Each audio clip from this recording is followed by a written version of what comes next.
Hello, and welcome to today's discussion and meeting on this blissful awareness group. So, we are here to discuss about spiritual matters and the practices which we are doing, some issues or some things which we face during the practices. So, there are a few questions. We'll start from there, and if anybody has anything to say or share, you are all most welcome. So, today's first question was that can we heal past lives with meditation? So, I think there will be several views on this, but before answering the question, let us try to understand what is meditation. Because in Hindi it is called dhyan, and this word meditation has been taken from Patanjali Yoga Sutras, or it is not from path of knowledge, it is from the path of yoga, especially the path where purification is done and gradually you do meditation and reach the state of oneness. Now, I have already pasted here three shlokas of Patanjali Yoga Sutras which deal with this subject of meditation because we straight away go to meditation. There are several steps, in fact, six steps before you reach meditation. And one is that what is not to be done, that is called yama. Then what is to be done, which is prescribed, which is called niyama. And in niyama, there is tap, swadhyay, and ishwar pranidhana. That means you have to do some penance, some purification, and then self study, self inquiry, and finally the love for the God. And then comes asana, that is the postures in which you can steadfastly sit in a comfortable position without movement, where you are feeling blissful and happy. Then comes the breathing practices. Then comes the withdrawal of the senses from the objects of the senses. And then comes concentration, meditation, and wisdom. Now let us focus on these three. I think there was some connection gap. Okay. I think I am audible, right? Yeah, I believe I am audible. Okay. So now concentration. Now let us concentrate on these three subjects more, because without concentration, talking about meditation is not correct.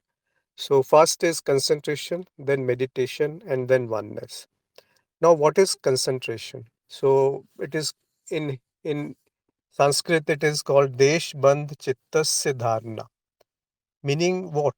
It means that one pointedness on any object is the concentration of the mind.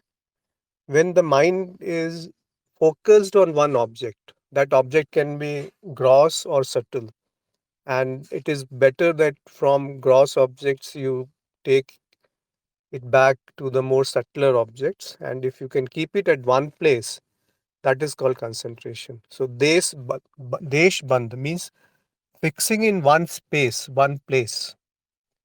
What fixing the mind in one place is concentration. So once that is achieved, then comes meditation, which is tat pratyaya ek tanta dhyanam. That means when that unbroken concentration is continued for a longer period in that object, that can again be a gross object or a subtle object, is meditation. Now you see the word meditation is beautifully defined, that it needs to be continuous concentration on one object. That's all. Nothing to do with any other definitions which perhaps we think or imagine about meditation.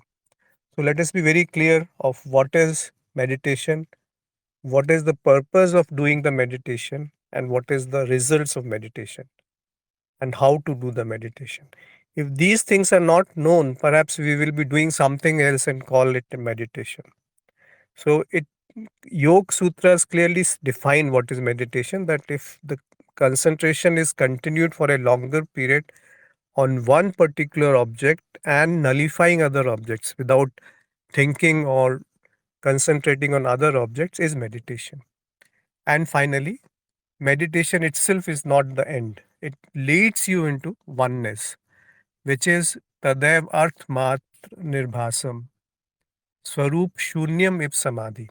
Sorry for Sanskrit words, but it doesn't make it complete unless we know these words. But it is, I mean, very clearly spelled out in English also, that when only object of meditation shines forth, and as if the observer dissolves in its own nature is emptiness, is oneness. What does it mean? It means the concentration is so prolonged on that particular object that the one who is knowing the object as if it is not there, as if it has become its own nature, it has dissolved into its the emptiness, then what shines forth is the object. That is oneness. Now, in this background, but let me clarify more on oneness because this is very important to understand. There are three things. Always three divisions are existing in day-to-day experiences. One is the observer, that who is observing. Second, which is observed, which is being observed. And third is the process in which this observer and observation observed are connected. Now, the Yoga Sutras are saying they are not three, they are one. And this particular sutra is saying that the object itself is the one that shines forth. Because whatever is experienced or can be experienced or will be experienced or can ever be experienced is only the object. The one which is knowing the object can never be experienced. Therefore, it very clearly says what is oneness. It means when the object itself shines forth, when the observer is dissolved into its own nature. Because observer itself is an observed thing, as if we go deeply, because you can't know observer as anything because it doesn't have any substance, it doesn't have any qualities, attributes. How can you know observer as a substance? The one which is knowing the observer will be the observer then, in absolute terms. So observer in relative terms is observation, is an observed object. So that oneness is when the object itself shines forth. That is the end or culmination of meditation. So if anybody has anything to add here or ask about it, because this is very important to understand it before going further. So now we can come in this background to the question. If anybody has nothing to add here, the question is, can we heal past lives with meditation? Now you see the error in the question, because if the purpose of meditation is to heal something, is and that to the past lives which is already there, then we are going in the wrong direction. It why it is said that if the objective is not very clear and we are doing certain practices, it will definitely lead you to something else. So healing happens as a side effect, not as an objective of meditation or any practice. So the purpose of meditation is not to heal, but if you are doing the meditation, it will lead you to a very healthy or healing will happen automatically. Because what is non-healing or the opposite of healing, which is disease, meaning when you are not at ease with yourself, that is disease. So healing will happen when the dis-ease will go, and dis-ease will go when you know who you are. And how you will know who you are is by concentration, meditation, and oneness. So that is a step towards establishing yourself in what you are, and then healing will happen. Now, past lives, why we are bothered about the past lives as such? Because that is already happened, that is gone. Nothing can be changed in the past lives.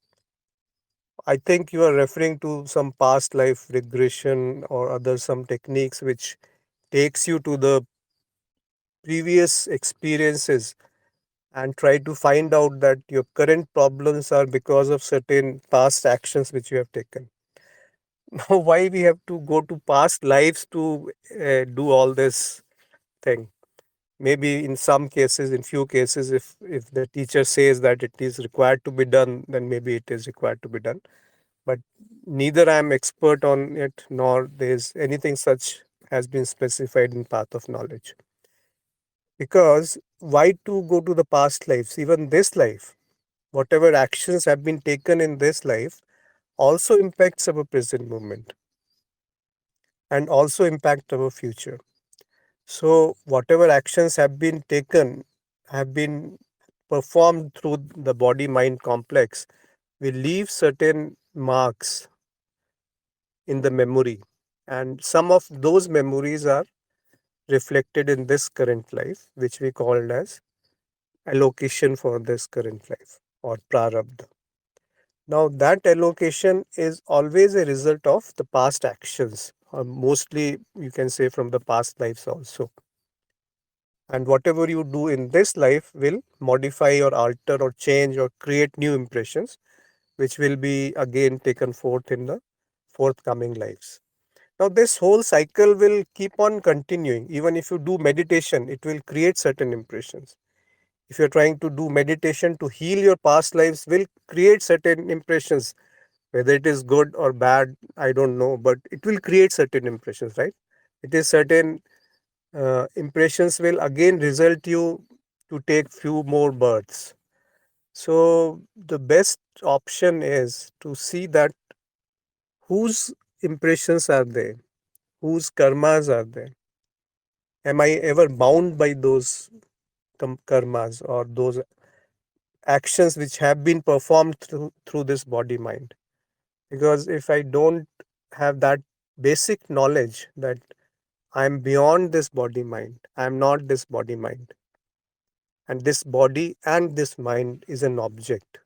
Unless that is clearly understood, we will be caught up in the cycle of birth and death. That we, I mean, there is a lack of words. We means those impressions will try to manifest in some form to get fulfilled. And those impressions are mostly about unfulfilled desires. And those unfulfilled desires will not rest in peace. We call when a person dies, rest in peace. So that rest in peace will not be achieved unless the basic and the most fundamental desires are fulfilled. So those unfulfilled desires will keep the mind agitated to come back, to have certain experiences which is not available in without a physical body, which is not available without a mind which is connected with this body. So this body and mind connection is what we call as life. But this is not the only life which is feasible. This now we have to take your own, I mean, don't have to believe me or anybody else. You have to do your own experimentation to know what is, whether this is the end of it, the body and the mind complex structure and the connection between the two. Is this everything? If you can see it is not everything, then you have to find what is that which is observing the mind. Because mind cannot observe itself. Mind is an object, it is not the absolute observer, which we call as experiencer. So if mind is not the experiencer, then we have to find out what is that which is beyond mind. And that is the process of concentration, meditation, and oneness. We cannot stop in meditation because meditation has to lead to oneness. Otherwise, the whole purpose of meditation is lost somewhere. And this I am not talking from path of knowledge, it is from the path of yoga. Because the next sutra from meditation is oneness, which is when you are so engrossed in that particular object, the creativity of the creation is so engrossed in the knowledge that it is dissolved in its own nature as emptiness. That is oneness. See how beautiful it is. And it is very clearly written in Sanskrit. I mean, Tadev Arth Mat Nirbhasam. Swarup Shunyam Iv Samadhi. When as if the emptiness has come forth, as if everything else is dissolved, that is called oneness. As if the earth means the object, as if the object itself is shining, Nirbhasam is shining. And Tadev means when. When means what? When the concentration and meditation have been practiced for a long time, then that will lead you to purification of the intellect, and that will lead you into as if the object is shining forth without any support.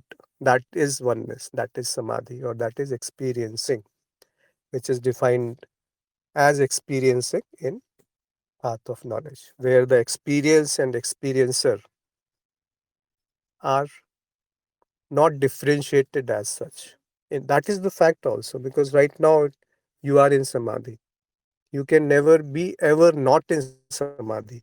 So just have to be seen that this is what it is. And that will lead you into the beauty of what you are, beauty of what is the oneness. And that is this is not a concept. It is just what it is. It is just what the truth is. Because truth is unchanging, which we can say it is experiencer. But experiencer itself will not remain when experience has to be there. So in experiencing, both experiencer and the experience are dissolved, as if dissolved. So that's what he's saying, as if the object is shining forth. So the word is as if samadhi, as if it is experiencing. So beautifully said. And I hope the purpose is very clear. Satya is saying probably he's talking about accessing Akashic records. I think that is a different subject altogether, Satya. And maybe, I'm not sure if Sanjeev is here or not. Yeah. So is that the question which you were asking, or you was asking something else? If it is clear, then we can move on to the second question, or if you have some more doubt on this, you can either speak up or you can write the message if you are not able to speak up. But I hope I have answered this question, because you have to see it from more holistic manner. Don't think from a narrow perspective of trying to clear some of your past life impressions, because they are enormous. They are, I mean, some examples are given that it is like a whole mountain, and a small dust particle is what the prarabdha is in this particular life. So how can a small particle clear the whole bunch of mountain? By what means? By what mechanism you can clear it? Because the whole process of clearing it will create more impressions. And if by any chance that process itself is flawed, is not correct, is not properly executed, then what will happen? Then some more impressions will be created, which will force this being to take more births again and again. So what is better? I mean, as a simple logic, is that in this life, just focus here. What is happening in this moment? What is happening right now? Just see this life only. You have carried certain good actions, certain bad actions. The flaw here is that you think you have done these good actions and the bad actions, and you think that you can get rid of them by doing certain pious actions in future, or you have to suffer because you have done something wrong in the past, in this life. Forget about the past lives. Now here is the flaw in this thought process itself. The flaw is that you have not done anything. The flaw is that you are identifying yourself with a body or a mind which is being considered as a doer, which is being considered that it is doing something. As long as this flaw is remaining, there is no chance to get freedom from the past lives or even this life or the past impressions or the past karmas. And what Satya is saying is that accessing Akashic records, which is a very different subject altogether, and it means what? Akashic, yeah. Somebody wants to talk? Yeah. Yes, yes. No, good morning. So I am Sandeep Kiran. So Yeah, I yeah, was please just go ahead. referring to the past life, so how we calculate nothing about the Kashi record. So I think my question is answered. So I joined little late, 15 minutes late. So I will listen to the recording earlier. So I am sure I think my question is answered. So we can move to next question. Okay, Thank thank you. you so much. I believe you will. It's better that once you listen to the recording, it might have been answered. In case some clarification is further needed, you can always ask subsequently. So, NG Okay. has written one message. It is a myth that going into past life will, in some manner, change your present life and make it better. Nature has segregated previous lives and present lives for a purpose so that you can start afresh rather than get burdened by the memories of previous life. I cannot agree more with Andy because this is what is happening actually. The whole purpose is narrowing down, it is not expansion. The whole purpose of this body mind structure is to narrow down the experiences. Then only it makes some sense. As we were mentioning, there is a big mountain of actions which have been done by that again is a flaw here, that it is done by somebody. As long as the doer is thinking that I have done certain actions, there will be obviously a enjoyer which will come forth and take credit or discredit of those actions. So that is not the way to get free. I mean, you can't just buy a good action and think that the past bad actions will be removed. No, no, it cannot be removed. That's the way perhaps it functions, as far as my understanding goes. Because the past good actions will bind you to get good results in future. Bind you to a memory. When we say bind, it means that impression will come forth again to take credit for the good action. And those past actions, bad actions, or the bad feelings which were created will all get reflected in future as as difficult situations in life. So the freedom is not by doing something. The is the voice breaking? I think anyway, let me continue because there's no other alternate for me as of now. So I was saying that the answer doesn't lie in doing good actions to nullify the bad actions. The answer lies in seeing that none of those actions were performed by me. I am ever free from them. Now, the second question is, if someone asks what's the importance of a living master in life of a seeker, what should we say? You should say what is your experience. Don't answer it from the perspective of what is other person's experience. If you think and if you feel and if you know and it is very sure in your mind, then only you should answer this question. That I know this as my experience and I'm sharing it with you. If you ask what is my experience, I can share, but that may not be true with you. So answer it, because authenticity will come when you answer it as your own experience. Then it will have an impact. So I can give you my experience. If you have the same experience or similar experience, you can take some portion from it. And if you don't share that, you can always reject it.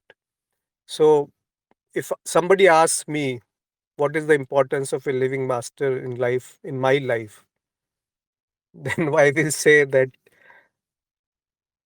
it is the utmost importance. Nothing is more important than this. Because if you think without a living master, you can go into some projected state or a dream state and find, or you can go to your past lives and find a master there. I think it is all next to impossible. You know why? Because your mind is not settled to go to that levels of understanding, that level of awareness into dream or projected states or past lives to reconnect with those. So even if you have a master in your past lives, he may come in a living form. He may send you a message through a living master. So, and you are not sure who was your master in the past lives. If you are very sure, then it's okay. Then no need for a living master. But that situation comes very, very rare. So the better is that whosoever is closest to you, whosoever you feel love with, that's I'm talking about my experience now. Because I have I have been through so many several years through different paths. And even a living master, if a living master is so far away from you that he is he doesn't know you like the very famous gurus, I may consider them as my living master. He is living and he is a master, but is he a master to me? That is very important. Does he know who am I, what particular problems I am facing in life, what is the solution? See, one cloth cannot fit everybody, one particular solution cannot fit everybody. So each solution needs to be customized as per the requirement of the seeker. And that can only happen if you have a one to one connection with the living master. So rather than going, my suggestion is, everybody may not agree with it. The famous gurus, they are very good in getting the fundamentals right, in getting the starting step right. But once you get it, then you have to search for a master with whom you can connect, who can guide you in a physical form, who can talk to you, who can give time to you, who can see what are your problems, who can point out to you, see, this is what you are understanding wrong. And this pointing is very, very, very, very small. I mean, it depends on maybe seeker to seeker. Again, I'm giving my own example that once I found who is my guru, then things got settled down very easily. There was no confusion, there was no doubts, and all questions just vanished. So I don't know whether it will happen similarly in everybody's life, but I'm telling you just my own experience. Maybe everybody else will have a different experience, whoever is joined even on this call. If somebody likes to share, they are most welcome, because this is such a sensitive topic. For me, the living master is the most important event that has happened in my life. And not that living master which is a guru for the whole world, but a master whom I can talk to, who can guide me where I'm wrong, who can scold me. Because when I can tell you again my own experience, when I started talking to Tarun Pradhanji, when I joined his satsangs. So I sent him messages about what is Nirgun Brahman and what is Sagun Brahman, and he scolded me. Drop these words, they are nonsense. So, can a person who is not connected with you, who is not bothered about you, who doesn't know what you are doing, why you are doing, how you are doing, can he say such a word that this is nonsense? Drop that.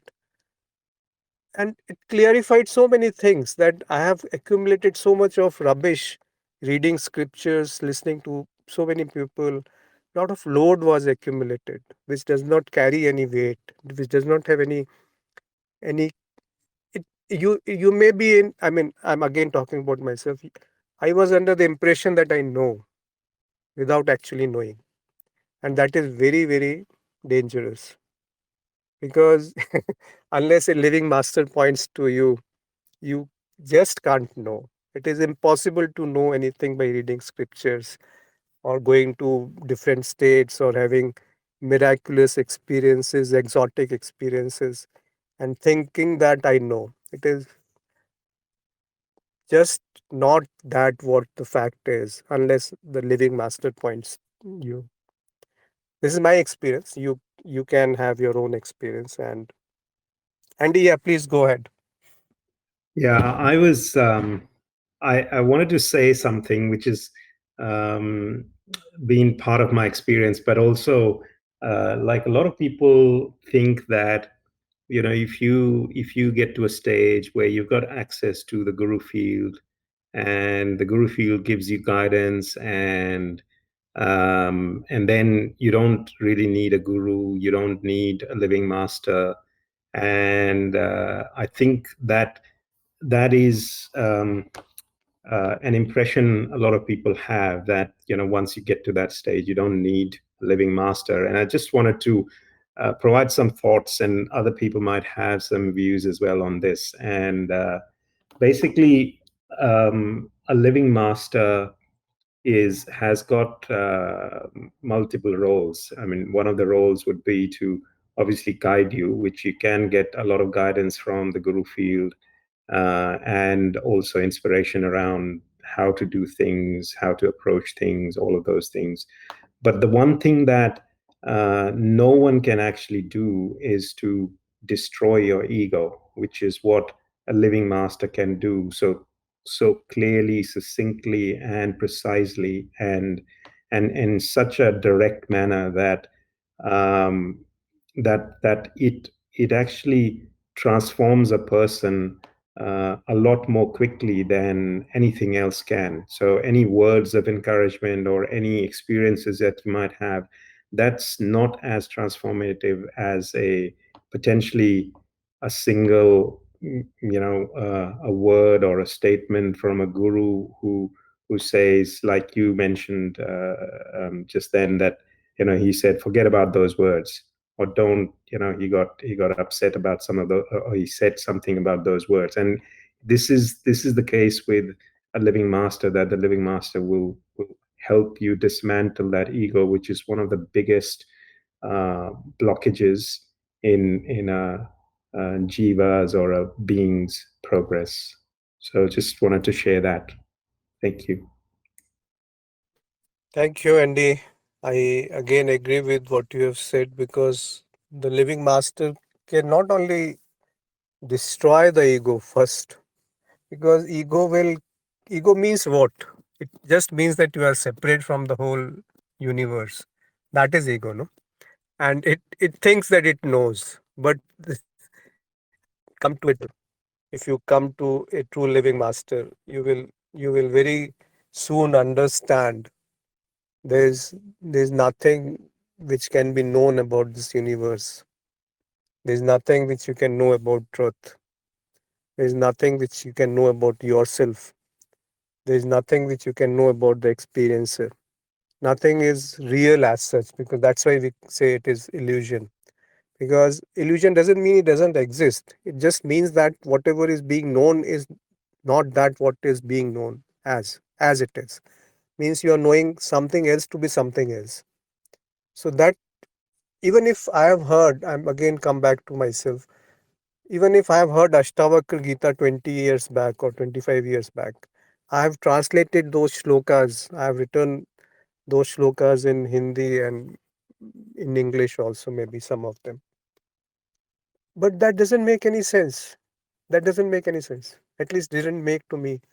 It says that Vish Visfurte Yat Ridam Taranga Iv Sagre, means the whole word is sprouting forth like a bubble in from you. Tattvamev Nisandeh Chinmatra Vijraya Bhava. That you are that pure knowingness, and that is without any doubt. So why you are running after different desires? This is a very simple sloka, right? But the starting point is what? The whole universe is sprouting forth in you like the bubbles appear in an ocean. So you are the ocean. The whole universe is a bubble, and the whole universe sprout forth like a bubble and goes back into you. Now, what can happen by listening to this? One, that you misunderstand the second. You may think your ego can get a big boost. I'm the only one, and the whole world is appearing in me. Or you can throw it as a rubbish that I am a small body mind complex. How can the whole world appear in me? I don't even know what is my wife thinking. So how can I know what is happening in the other corner of the world? So I mean, what I want to say is reading those scriptures which have been spoken from that perspective, which is beyond mind's grasp. You have to settle your mind. It has to become so calm that those scriptures will sprout forth from you as your own words, as your own experiences. Because in India we say, "Kan kan mein Bhagwan hai." That means the whole, each and every particle is filled with God. What does it mean? I have heard this sentence when I was very young. But if even when I was 40 years old, if somebody would have asked me, this is said that each and every particle is God. But what does it mean? How it is true? Or if somebody asks me, yes, Ashtavakra Gita says that the whole word sprouts from you and dissolves back into you. What does it mean? How it is possible? There won't be any answer, right? You say it is real and it is true. That is not convincing. That's not very pleasing. Because that is what is the Rishi Ashtavak's experience. That is what Raja Janak's experience, not yours. What is your experience? Your experience is what you connect with your living master, with your living teacher, with your living guru, with the one whom you can communicate, with the one who can see what is where you are stuck up. It may be ego, it may be something else, it may be false knowledge, it may be anything. He can see you through and through. Like, I mean, just an example, uh, if a very small kid, 5 years old, the teacher knows what mischief the kid is doing. The teacher knows where is the error in the kid. The teacher won't give PhD theorems to that kid, no? The teacher will do what? He will, he or she will just say, okay, I mean, I have heard this. If you fall down, your parents says, see, that ant has been killed, cheeti mar gayi. I mean, just to divert your attention. He's not giving you the truth. He's not giving you the right information, but he is giving you what is right for you at that moment. He is giving you what is important for you and in that moment to know, which is to divert your attention from where you are stuck up. So, therefore, a living guru, we call them Sadguru, is very important in life. Who can, for me, the most important event which has happened in my life.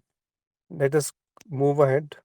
Third question is, how will charity affect us after leaving current body? See, this is the catch here. After leaving the current body, why you want to be bothered about what you have done in this life? If it is, even if it is charity, or even if it is a bad deed. See, I was stuck up here. I thought, and I used to thought that if something bad is happening through this body, I'm doing it. And that was the biggest problem.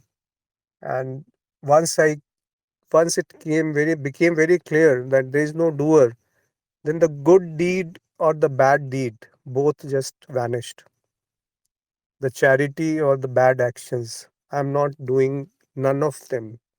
Because if you are doing charity and thinking it will impact you in future, that is not charity, is it?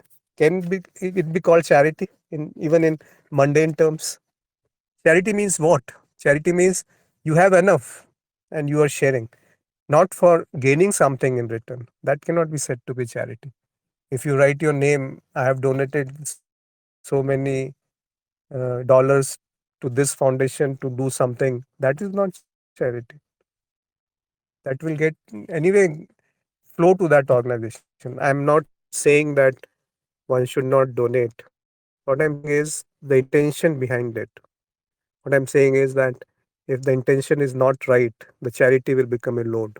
It will become a burden. And if the intention is right, even if you give 1 rupee to anybody who is in need, will be a huge difference. So even if you pray for somebody, that is charity, right? So you don't pray that you to him because he gets good health, and that good health then he will give you something back. That cannot be again said to be charity. So if you are thinking that after leaving this body also the good effect of charity will continue, they may continue, but if that is not charity, first of all. So charity is when there is no intention to get something back. And if that is the intention, then whatever you do is charity, because there is no doer. And in that frame of mind, whatever is done is charity. And if that frame of mind is not there, then the I-ness will always remain. Then the bondage will always remain. Then the doer will always remain. So lack of knowledge is the or ignorance is the root cause of any such ownership. Let us come to question 4. What is the difference between condemnation of some person and sharing correct facts about that person? See, I mean, again, let me be very brutally honest here. When you when you see some flaws in your child, do you condemn him or do you correct where are the flaws? When you see something bad in your friend, do you condemn him or do you share that this is what I see in you and this is the way it can be changed? This is the way you can come out from this problem. When you see something in your wife, in your brother, in the one whom you love the most, in your parents, do you condemn your parents or you share them what can be corrected? They may not listen to you, but still you have that love. So in love there is no condemnation. In love, the sharing of the facts is such that the other person will never know that he is being corrected. And sometimes in love you have to be very harsh, like a mother with a child. So that is not condemnation. If a mother is being harsh with the child, that is love, because she knows by this small punishment the child will get a good lesson. So condemnation is when there is big ego, when there is lack of knowledge, when there is total ignorance about oneness, then condemnation will come and it will create a lot of issues with the one who is doing the condemnation. And because in condemnation there is a separation, there is a superiority complex, there is a feeling that I know and this person doesn't know. That is not love. See, let me give you three words. One is kindness, second is independence, and third is love. Now, when you know whatever is in this word is not yours, whatever abilities, whatever wealth, whatever objects, whatever uh, you have got is not yours, then kindness will come, then sharing will come. And that will evolve into what? Independence. Because then you won't be dependent on anybody. Then you won't be dependent for pleasure with any object, any situation, any person. Because you know that nothing is mine. Then you will simultaneously know nothing is other person. There is no other person as such. Then what will come is independence. You will be happy as it is in whatever you get or whatever you don't get, wherever you are, in whatever situation it is, with whomsoever you are. So in that acceptance will come. And that acceptance will bring independence, freedom.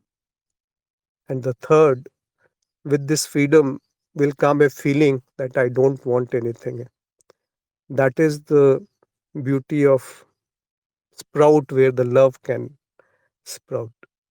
Third is love, where everything is just one, where the I doesn't exist as a separate entity, where the I becomes either everything or it ceases to exist. I mean, this state can be not practically possible to execute in the word, but then you are knowing that you are doing this drama to act as if you are separate, knowing well, knowing very well that there is no separation. That is love. So, three words and beautiful words. One is kindness, second is freedom, and third is love. And they are all interrelated. First, that nothing belongs to me, whatever is here, will bring kindness. And I don't want anything will lead you to freedom. And both of them put together will make love to sprout, will make love to flourish, will make love to be identified as love, not as swarth. I don't know what do you call it in English, as selfishness. So there is a difference between love and selfishness. So anybody in whatever we discussed today, I don't want to give a lecture to you, Sanjeev. These are very good questions. But there is also an error. There is also some ignorance in each of these questions. So don't take my answers. Just go deep within yourself to see where from these questions are coming. Do I want to heal my past lives or what? Whose past lives? What is the living importance of living master? You yourself is the best judge on this. And whether the charity will help in future. Charity will not help you if you are thinking you are doing a charity. And finally, what is the difference between condemnation and sharing correct facts? Condemnation is separation, is ego, and sharing facts in a more generous manner, in a more connected manner is love. So love encompasses everything. It brings you, it gives you freedom, it brings kindness, it brings completeness, and when it shines forth, even the knowledge is seen as a burden. So love and knowledge, they are not two. They are they are one. If anybody thinks or feels they are two, then you have neither understood what is knowledge nor what is love. What is knowledge? That I am I am everything or I am nothing. That is knowledge, right? And what is love? That there is only one. There are no two. Whatever is only the essence, the beingness. So I hope this is not a preaching sort of a. I don't want to preach because I don't know anything. What can I preach? Whatever I know, little bit is because of the grace of Guru, the living master, which you said. And unless that living master came into this life, this creature was going nowhere. This creature was flowing like a leaf which has broken from the tree, and the wind can take it anywhere. Once you get the master, it is like the kite which is connected with the string. So I just can't say how what is the importance of a living master. I mean, if anybody else can or want to share, because this is so beautiful and subject, the living master. The master is, I mean, the word master doesn't mean master and servant. It means just a friend. I mean, there's shortage of words perhaps in English to say it is a master or a teacher, but a guru is the right word. A guru is what? He's a friend, right? If you think him to be a something who is very far away from you, who is too good for you to be true, then how can you connect with him? A guru should be a friend. He should have some flaws as what you have. He should have problems in his personal life. Then he's real, right? And who is the one who doesn't have a problem in his personal life? So detach the personality of the guru from the guru itself. What does the Sadguru does? He he he just takes you to the truth. He doesn't preach you. He just shows you, okay, I am seeing this. Do you also see it? And if the answer is yes, then you are connected, right?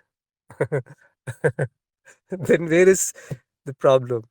And if he's preaching from a big platform to thousands of people, how can you connect? I mean, this is again very controversial, but that's what I know. That's what I have done for 20 years and found nothing, got nothing.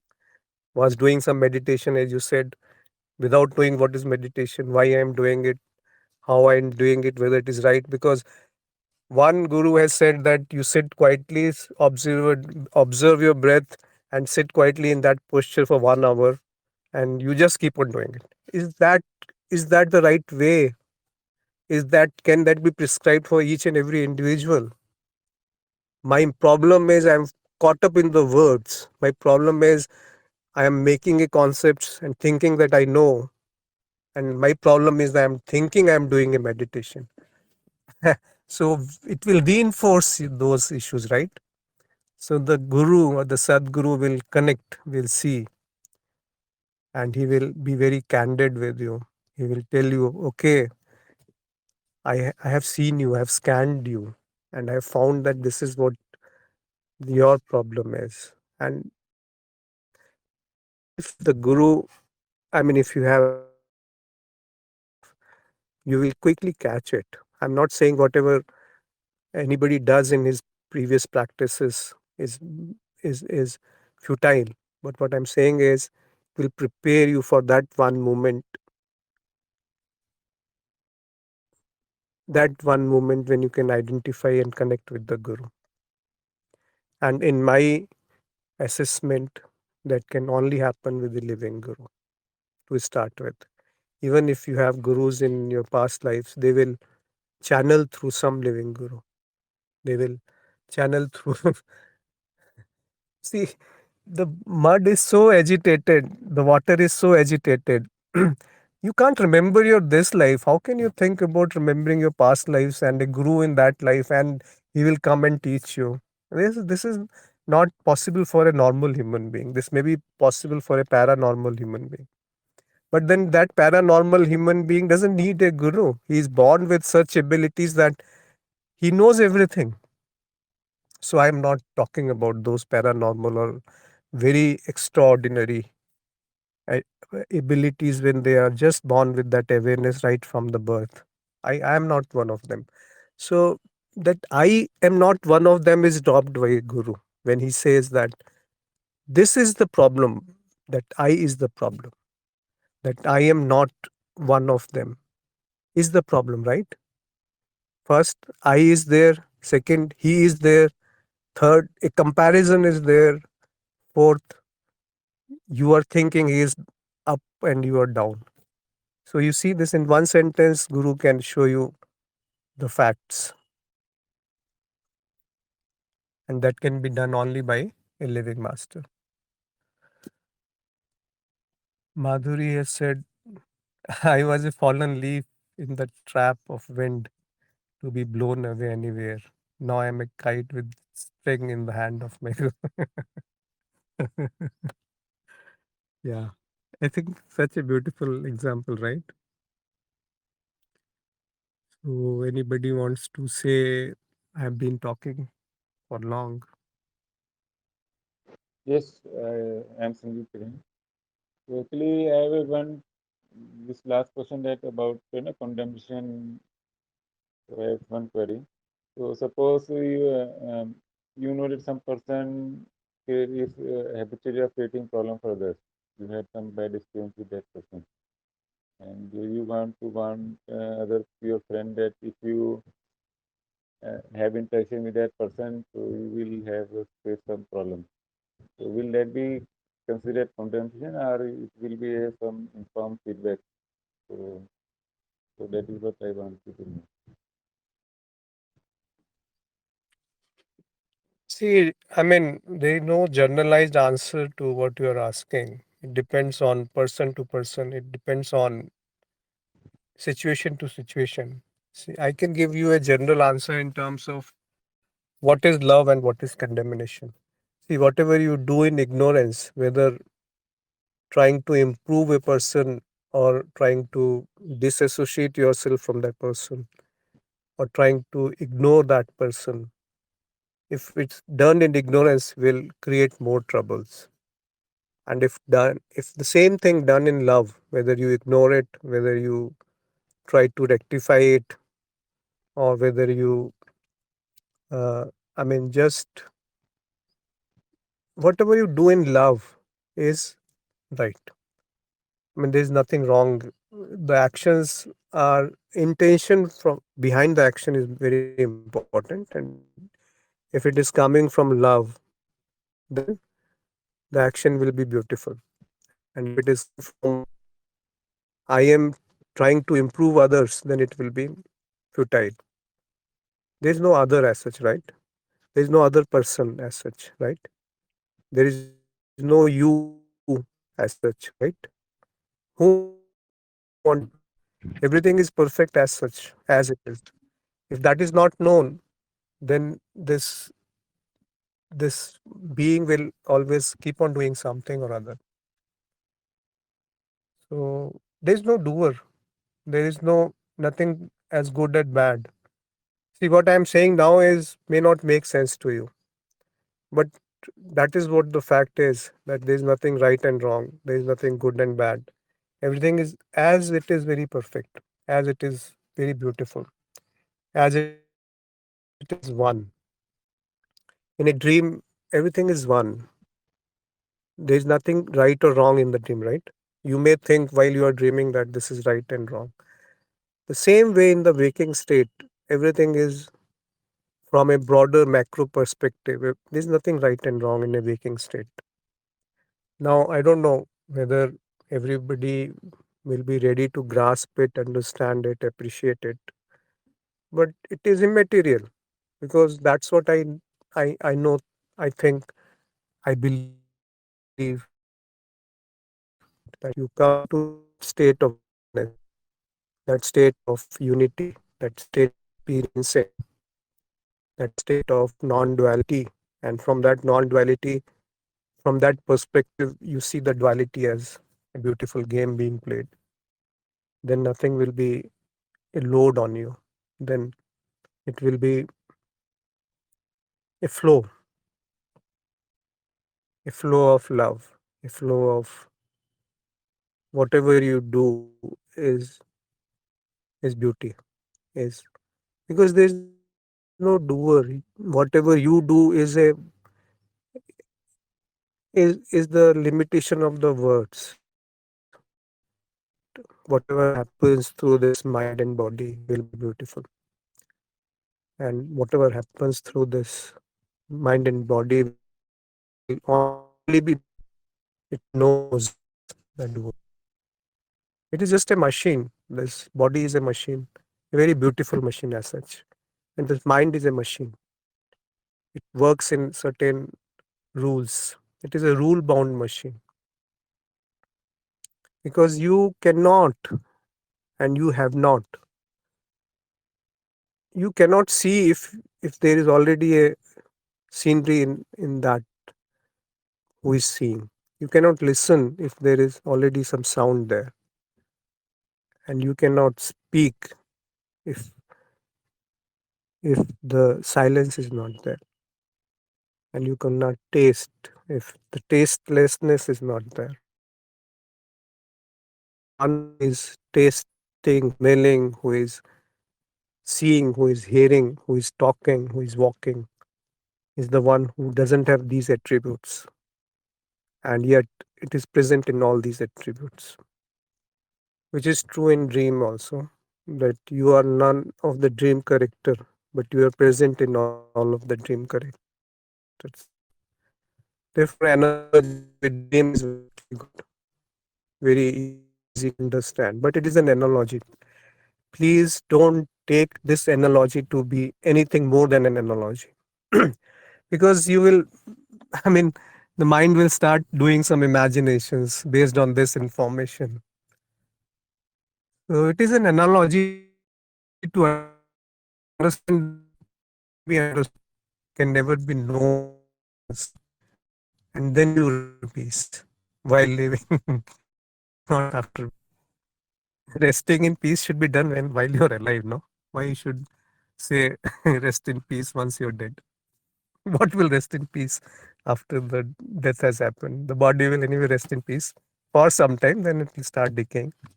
And the mind will never rest in peace even after death. If it is not rested in peace while it was alive. So if you have to give a, what do you say, if you have to pray for somebody, pray that he gets this peace while being alive, that he gets this rest while in being in activity. Rest in peace.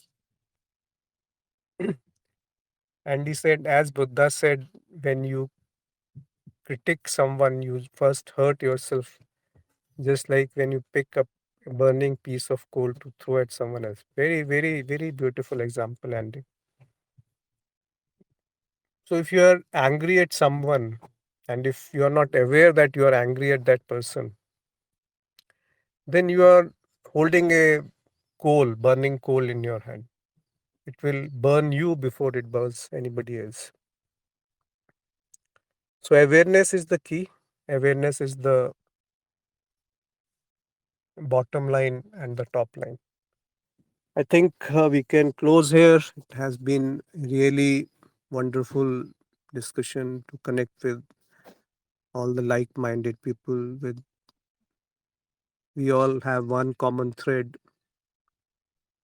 and that is the Guru, the one Guru who has connected us all. I bow to the Guru field, to the Guru who is present in each of you, in each one of you. Let it blossom, let it flourish, and we'll see you next week, same time. Thank you so much for coming and all the best.